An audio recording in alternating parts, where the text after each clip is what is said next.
तर मित्रांनो, कथेची सुरुवात करतो. दोन जिवलग मित्र आहे, दीपक आणि आकाश, ज्यांची 12वीची परीक्षा पूर्ण झाली आहे आणि निकाल लागणार आहे. त्यांना सुट्ट्या होत्या. तर आकाशची घरची परिस्थिती खूप गरीब होती. तर आकाशला मोबाईल घ्यायचा होता. तर तो जॉब सापडत होता. तर त्याला एका ठिकाणी जंगलामध्ये कंपनी असती. त्या आकाशला तिथे जॉब लागती. तिथे काम तर काहीच नव्हते, नुसतं गेट जवळ बसायचे. पहिल्या दिवशीच तिथे कोणी नसायचं. तर आकाशचा जीव लागत नव्हता. तर तिथले सर आकाशला म्हणतात की बोर होत असन तर मोबाईल बघ, कॉल कर कोणाला. मग आकाश म्हणतो, सर माझ्याकडे मोबाईल नाही. मग ते सर म्हणतात, माझ्याकडे एक मोबाईल आहे, पण त्याचा डिस्प्ले गेलेला आहे. तो मोबाईल रिपेअर पण होत नाही, पण तू त्याच्यामध्ये गाणे ऐकू शकतो आणि कॉल पण करू शकतो. मग आकाश म्हणतो, ठीक आहे सर, द्या. मग ते सर त्यांच्या कारमधून तो मोबाईल काढतात आणि आकाशला देतात आणि म्हणतात, तू जेवण एकटा करतो ना, तर उद्यापासून माझ्यासोबत करत जा. मग आकाशची सुट्टी होती आणि आकाश तो मोबाईल घेऊन घरी येतो आणि मग जेवण करतो आणि मग दीपककडे जातो आणि मग दीपकला मोबाईल दाखवतो आणि मग दीपक म्हणतो, न्यू सिम कार्ड घेऊन टाक. मग आकाश आणि दीपक मोबाईल शॉपमध्ये जातात आणि मग सिम कार्ड घेतात आणि मग दीपक म्हणतो, मी कॉल करत जाईन. मग आकाश घरी येतो आणि मग जेवण करतो आणि मग त्याच्या छोट्या भावाला मोबाईल दाखवतो आणि मग झोपून राहतो. मग सकाळी लवकर उठतो आणि कामावर जातो आणि मग ते सर आकाशला विचारतात की नवीन सिम कार्ड घेतले का. मग आकाश म्हणतो, हो सर. मग ते सर म्हणतात, ठीक आहे, जेवणाचा डबा आणला का. मग आकाश म्हणतो, हो सर, आणला. मग ते सर म्हणतात, जेवण आपण सोबत करू. आणि असे म्हणून ते सर कंपनीमध्ये निघून जातात आणि मग आकाश मोबाईलवर गाणे लावतो आणि बसतो. तर मग असाच टाईम निघून जातो आणि मग आकाशला एक कॉल येतो आणि तो पण मुलीच्या आवाजात. आणि मग आकाश तिच्यासोबत 2-3 तास गप्पा मारतो. ती आकाशला त्याच्या शाळेतली निशा आहे म्हणती आणि म्हणती की माझे तुझ्यावर खूप प्रेम आहे.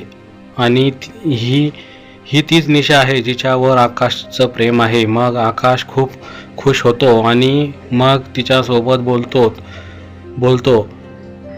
तर बोलता बोलता आकाशचा पूर्ण दिवस कटून जातो आणि मग आकाशची सुट्टी होती आणि मग तो घरी जातो आणि मग सगळं सोडतो आणि त्याच्या मित्र दीपककडे जातो आणि मग दीपकला म्हणतो, अरे यार भावा, निशाचा कॉल आला होता, तिने मला प्रपोज केला. मग मित्र म्हणतो, हो का, आता लाव बरं का तिला कॉल. मग आकाश लावतो. तर तो कॉल आकाशचा मित्र दीपक उचलतो आणि मग आकाशवरती हसतो आणि म्हणतो, कशी मजा घेतली तुझी. 6-7 तासापासून तुझ्यासोबत मी बोलत आहे, तरी तुला मला ओळखू नाही शकला. मग नंतर आकाश म्हणतो, चाल येतो मी. मग दीपक म्हणतो, यार भावा, तुला माझ्यावर राग तर नाही आला ना. मग आकाश म्हणतो, नाही रे. असं म्हणून घरी येतो आणि मग आज तर चांगलाच पचका झाला, पण जाऊ दे, शिकायला भेटले की असं बी होऊ शकतं. मग आकाश जेवण करतो आणि झोपून राहतो आणि मग दुसऱ्या दिवशी सकाळी उठतो, कामावर जातो आणि मग कालचा विचार करतो, चांगलाच पचका झाला यार माझा, पण टाईमपास मस्त झाला. काही पण म्हण, कालचा दिवस कसा काटला ह्या जंगला समजलंच नाही, पण मन दुखले. मग असाच टाईम निघून जातो आणि मग दुपारचा जेवणाचा टाईम होतो आणि मग आकाश त्यांच्या सरसोबत जेवण करतो आणि मग त्याच्या गप्पा चालत्या आणि मग आकाशचे जेवण होते आणि मग तो परत गेटच्या बाहेर येऊन थांबतो आणि मग असेच 15 दिवस निघून जातात आणि मग एक दिवस आकाशची जॉब संध्याकाळी असती. तर मग आकाशला बाहेर गेटाजवळ खूप बोर होते आणि मोबाईलमध्ये नेट पण खतम झाले होते आणि मग आकाशचा एक मिनिट खूप बोर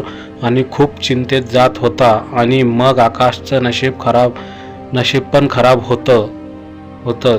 त्या गेटवरचा लाईट पण बंद होऊन जातो आणि अंधार असतो. मग तेवढ्यामध्ये एक कॉल येतो. आकाश तो कॉल उचलतो आणि मग एक 80 वर्षाच्या बाबाचा कॉल येतो. आकाश पहिले तो फोन कट करतो आणि मग म्हणतो, कोण असन यार हे, दीपक तर नाही, माझी मजा घेत असन. त्या दिवशी मुलीच्या आवाजामध्ये मजा घेतली आणि आज पण तोच असन. मग आकाश म्हणतो, घेऊ दे मजा, किती घ्यायची आहे, माझा पण टाईमपास होऊन जातो. इथे एक मिनिट खराब चालला हा लाईट पण बंद होऊन गेला. भेव पण वाटू राहिले यार या जंगलामध्ये. मग आकाशला परत कॉल येतो आणि मग आकाश तो कॉल उचलतो आणि मग त्या 80 वर्षाच्या बाबासोबत गप्पा करतो. आणि पण ते बाबा आकाशला रवी नावाने बोलतात. मग आकाश म्हणतो, यार ह्या दीपकला आवाज काढायला चॅलेंज नाही. त्या दिवशी मुलीचा आवाज काढला आणि आज हा.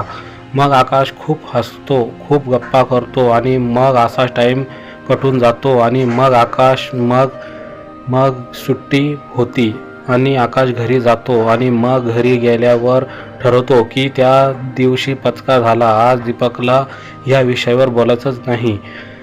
बोललं की दीपक परत मजा घेईन. मग आकाश जेवण करायला बसतो आणि मग तेवढ्यामध्ये दीपक येतो आणि मग आकाशला म्हणतो, काय भावा आज काही फोन नाही, काही नाही. मग आकाश म्हणतो, फोन वापरणं बंद केले यार